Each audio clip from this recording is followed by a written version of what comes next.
केंद्रातही आम्हीच पाहिजे, राज्यातही आम्हीच पाहिजे, महानगरपालिकेतही आम्हीच पाहिजे, जिल्हा परिषदमध्ये आम्हीच पाहिजे. हा संपूर्ण महाराष्ट्र, ही महाराष्ट्रामधली सगळी शहरं ही अदानी अंबानीला आंदण म्हणून द्यायची आहेत.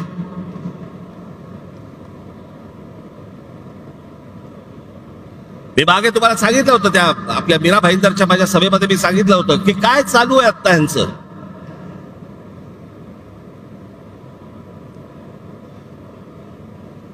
ठाणे जिल्हा हातामध्ये आल्याशिवाय मुंबईला हात घालता येणार नाही, म्हणून तिकडनं सगळी सुरुवात चालू आहे. ती पालघर पासून सगळी सुरू आहे. तिथे ज्या इमारती उभ्या राहत आहेत त्या इमारतीमध्ये लोक कोण राहत आहेत ते बघा, सगळे गुजरातमध्ये येत आहेत. मी मागे जो विरोध केला होता त्या बुलेट ट्रेनला, तो याचसाठी, तो पट्टा बघा, अख्खा तो भौगोलिक पट्टा बघा तुम्ही. आता तिकडे वाढवण बंदर येत आहे, तिकडे आता विमानतळ येत आहे. इथे एक विमानतळ आता नवीन आलं, आता वाढवणला तिकडे करतायत एक विमानतळ. कोणासाठी, कशासाठी?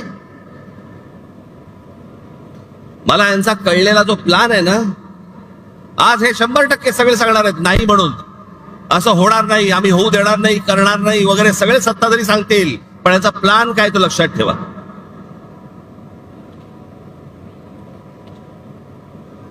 आता जे नवीन विमानतळ केलंय, हे आत्ता आपलं जे सांताक्रूजचं विमानतळ आहे, छत्रपती शिवाजी महाराज विमानतळ, अंधेरी सांताक्रूजचं, इकडचा सगळा कार्गो काढणार आणि तो वाढवणला नेणार. आणि मग ती संपूर्ण जमीन अख्खी एकदा काहीतरी गुगल मॅप वर जाऊन बघा केवढी आहे ती, आणि मग ती अदानीच्या घशात घालणार.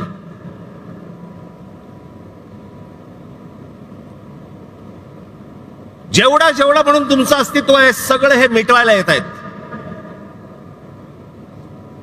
भारतीय जनता पक्षाला जे मतदान करणारे जे लोक आहेत ना, मराठी सगळे लोक, मला त्यांनाही सांगायचं आहे,